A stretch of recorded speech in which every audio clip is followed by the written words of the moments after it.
Jimbo's Garage. Good afternoon, everyone, and welcome back to Jimbo's Garage. Well, today's video we're going to be making a rolling shop table.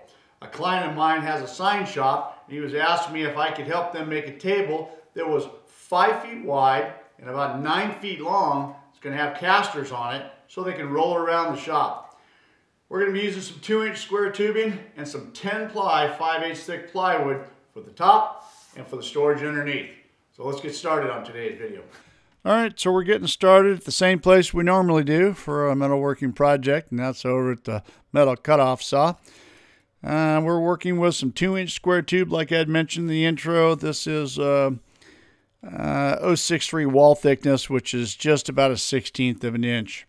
Now, I've got a lot of cuts here to make. I think I have 10 at about 49, and I have 8 at 48 and 6 at 33 inches. So just going along and getting this thing all cut up. And there's all the pieces ready for assembly. All right, so I got them over my welding table right here, and I've got my table dogs on here, and I put a sacrificial piece of material right there for a nice straight edge. And I'm just assembling the pieces. You can see I got the 3 legs right there and the intermediate pieces in between, and I'm just going to clamp everything down. And the same thing with the very end right there. You know, this welding table, like I said, with the table dogs on there, it's a perfect 90 degrees. And once you clamp everything down, I've double checked it so many times for square, and I've just never really found if you get everything nice and square right where the table and the holes are, man, there's never a problem. The thing just works out nice every time. All right, I got these little mag squares right there. That's what I'm using to kind of hold everything in a close to plumb position. I've double checked that with the square as well, and I'm just going to go along and start assembling this thing and just tacking everything into place. Now, a little pro tip right here. It's a good idea to fully assemble whatever you're building by just tacking it only. I've learned the hard way. I have welded things out as I'm going along, and nothing good happens with that. Anything that gets out of square, there's no way you're fixing it.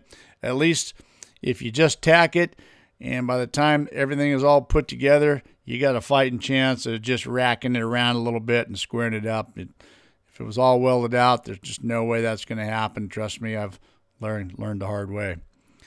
I am just moving my way around the table right here. Again, not trusting those mag squares, just checking with my square to be sure everything is going in, and so far so good. Got everything all clamped down with the fixture clamps right there, holding everything nice and secure so nothing is moving around. And these are some supports that I'm putting across the inside right here. Now, we are going to have some plywood on the outside, and that was just kind of a big space to not have any kind of support in the center. So by adding this, that is definitely going to help with the support. All right, so with the bottom all done and the table still remaining in the upside down position, I'm going to go ahead and put the bottom part on. Now, I've cut these temporary jigs using the same materials, 2-inch square tube, and you can just see I've got them clamped to the legs, and I'm just going to work my way around the table right here and just drop everything into place. And it's basically the same exact frame here on the bottom as what I well, it's kind of backwards. On the top, that's on my welding table. Now I'm welding the bottom right here. I'm welding that on the top. Kind of weird. Yeah, you get the point. So everything is so far coming along pretty good. I am not having any issues. Everything is just dropping into place. I've got this big clamp right here of just pulling things in as I need to. There's a couple areas where I just needed to pull it in a little bit. You know, those clamps are pretty handy. I've got 3-footers, 4-footers, 5-footers, and they work pretty good. All right, with the frame all the way around the outside in place, I've got a couple of center supports right here to drop in. You can see I used the mag squares on the center legs right there, and I was able to drop that support in there and just pull it together. That worked out pretty good. Now for the other 2 supports, just a little bit different. Couldn't get the mag square on there, so I just used this clamp and a little piece of scrap material. Created a little bit of a ledge right there. And yeah, I kept everything nice and flush. Just dropped the piece right in.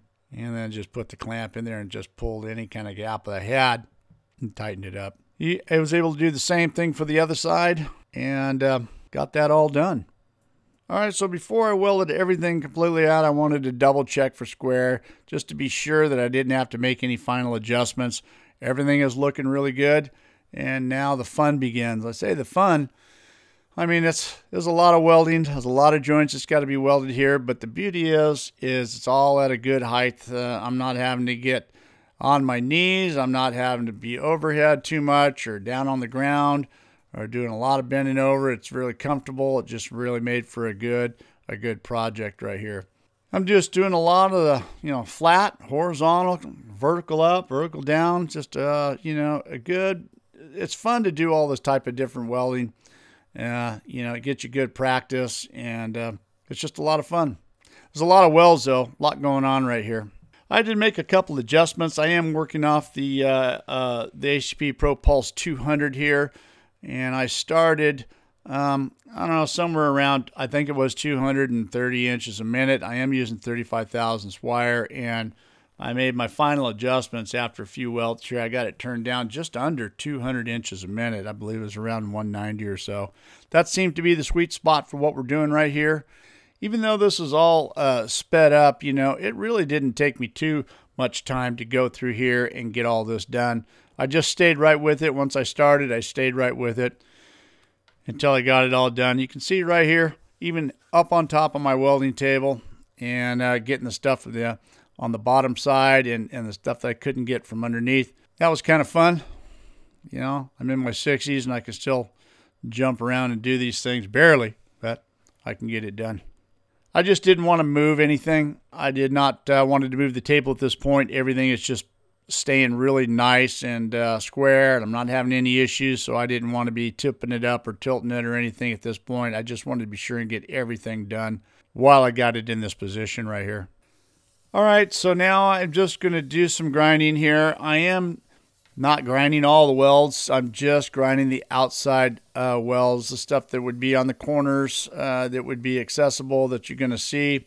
I do this because it just makes for a cleaner job, in my opinion. I've got a lot of welds on the inside, so I don't think structurally this is affecting this at all. It just makes for a cleaner finish and a better look.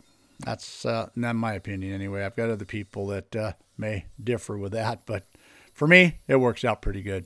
All right, so now it's time to start getting the casters put on, and for this, I'm going over to my plasma table right here, and I'm cutting some pads out, something that I'm going to be welding the casters to, and then these are going to get welded to the bottom of the legs.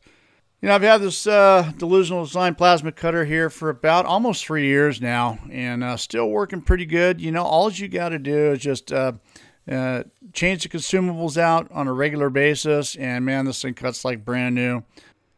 All right, so there's the pads, and here are the casters. They're all locking casters, and so I'm just going to go ahead and weld these things on, all four corners and maybe a little bit in between. I've got the fume extractor out right here. These things have got, I think it's like a zinc coating or something on there, and the fume extractor is a good tool to have in the shop. It definitely has its place for me. If I'm doing a lot of continuous welding like I am doing right here, and everything's stationary in one spot, it's a great tool to have, man. It just sucks those fumes right up there, and it's fresh air all the time.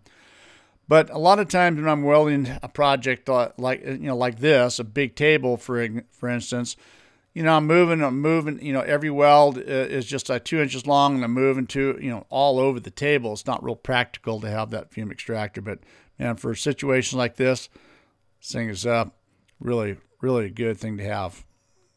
All right, with them all welded up, then it's just a matter now of just getting them welded onto the bottom right here. And when I first started out doing this, I was just, I'm just going to put a 1/2 inch little weld on each corner. And the more I thought about it, I said, you know what, maybe a little bit more, maybe an inch.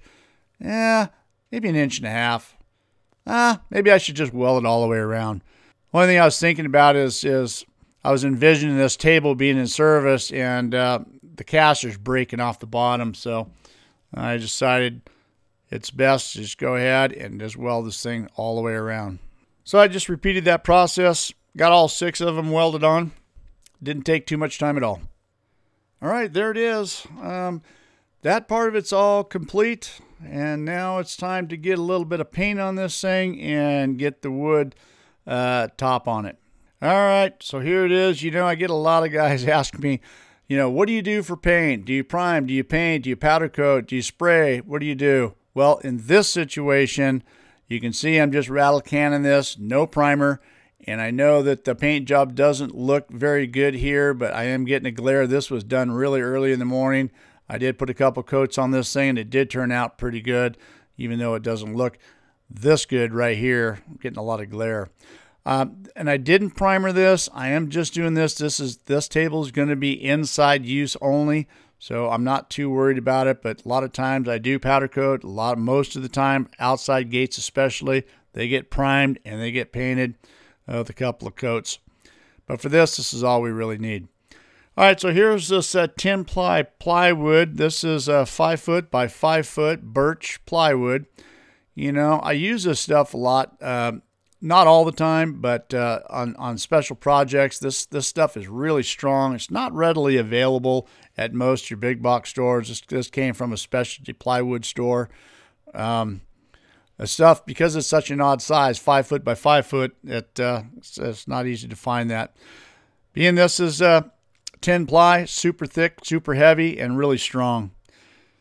So I just got to make a couple cuts here to make everything fit into place. You know, I recently got this Makita, circular saw, battery operated. I had a DeWalt, and I dropped it off a scaffolding and bent the table. So I really can't use that too much anymore. So I bought this thing in a whim, really in a hurry. I needed something. What I don't like about this is you can see that the dust comes right out the top of the saw, and if you don't have a vacuum hooked up to this thing, it just blows sawdust all over your face. But anyways, it works pretty good with the vacuum on there, that's for sure. All right, with the straight cuts done, it's time to just notch the corners out here a little bit. I'm using my combination square right here, and I have a couple of them at 2, I believe it's 2 1/4 by 2 1/4, and then I got a couple at 1 1/4 by 2 1/4. And for this, I'm just using my jigsaw. That worked out pretty good. All right, so we're just getting the bottoms put in right here, and with them notched like that, they just dropped right into place. I gave it a little bit of extra room for them to slide in, and the tops, of course, they fit on nice and flush. There's an overhang 4 inches on either side, and that's what the customer wanted. And then this is how I'm attaching these. These are self-tapping screws, and then you can see how handy it is to have multiple power-operated drills here, battery-operated drills. I got one with a drill, one with a countersink, and a drill driver. I'm pre-drilling the holes, and then countersink, I'm just drilling them in. I got one on each corner and one in the middle. That's about all you really need. It's just going to hold this down. It's not going to be going anywhere. And of course, they're, like I said, they're countersunk and flush to the top. They are going to be putting some sort of a cutting surface on top of this. They're having it custom made to the size right here. And I understand it's like a hard rubber type and about 1/4 of an inch thick. And that's going to be going on the top. That's what's going to be used to cut their signs and so on and so forth.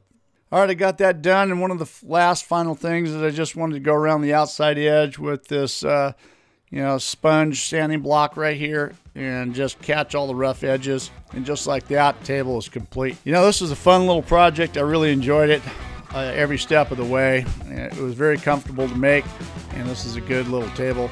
You can see that even right here, 6 locking casters. This thing's going to stay in place. Just click up the caster, right there's the lock, and it rolls really easy. Hope you guys enjoyed this video. Thanks for watching. Don't forget to check out the website at JIMBO'sGarage.com for my torch lead holders and apparel. Don't forget to follow us on Facebook. Check us out on Instagram. Thanks for watching, guys. We'll see you next week. See you next time on Jimbo's Garage.